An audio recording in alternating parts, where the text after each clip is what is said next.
You recently wrote an article entitled Trump, Musk, and the Hypocrisy of American Free Speech Absolutism, and warned that, like American progressives in the past, Brazilians who fall for this fairy tale will face a rude awakening if the fascists, whose rights they defend on principle, regain power.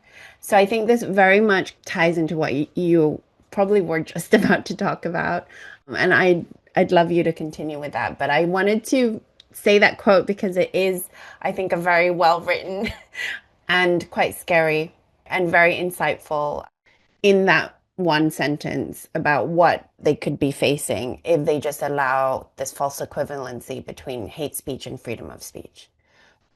Yeah, okay, so I'm 57, right? I was a kid in Chicago when the Illinois Nazi Party decided to hold a march in front of the homes of Holocaust survivors in Skokie, Illinois. And a bunch of liberal Americans like the ACLU and stuff jumped in to defend their rights.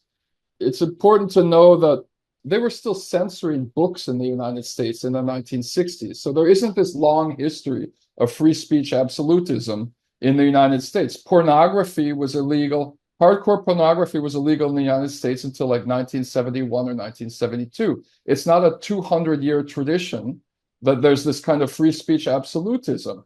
Free speech absolutism really started through the efforts of a few people, notably the Cato Institute, which was created by one of the Koch brothers or the Koch family, to try and make far-right politics cool again for young people in the early 1970s. So like libertarians, they built this new ideology, libertarianism, and one pillar of it is that we should legalize drugs, and another, we should legalize pornography, because freedom of speech is what America was built on, and blah, blah, blah.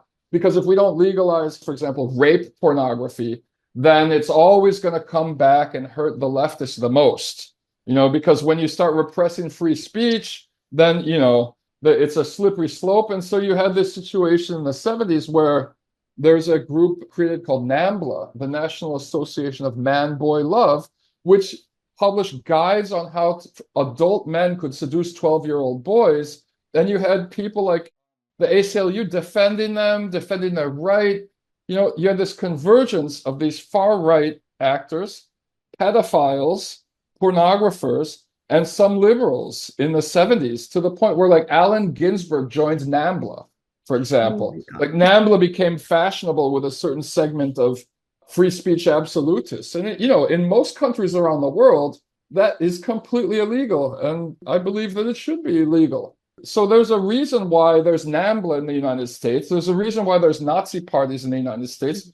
And we've seen this whole thing escalate to the point where we're at right now in the United States, where the far right is still using free speech, to criticize other governments like China and Venezuela and Cuba and things like that as a geopolitical weapon in a situation where there's no real free speech in the United States. There's no free speech rights anymore, and there never really was, because even though the McCarthy era ended in the 1950s, if you ever put in the 1980s that you were a member of the Communist Party on your resume or something, you would never get hired, even though it wasn't official.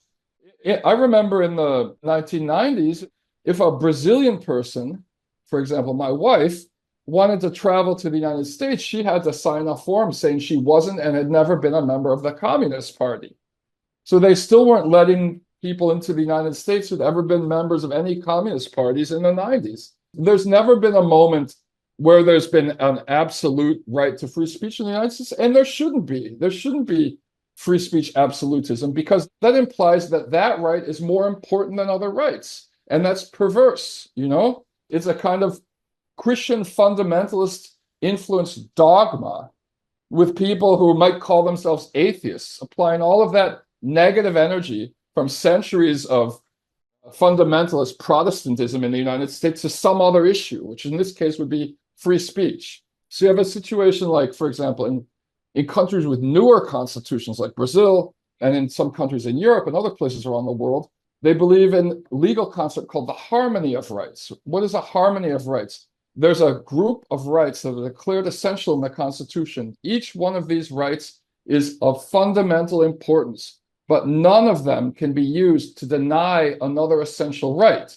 So, for example, you can't call freedom of speech to excuse yourself from spreading disinformation about the integrity of elections, because the right to free and fair elections is an essential human right in Brazil.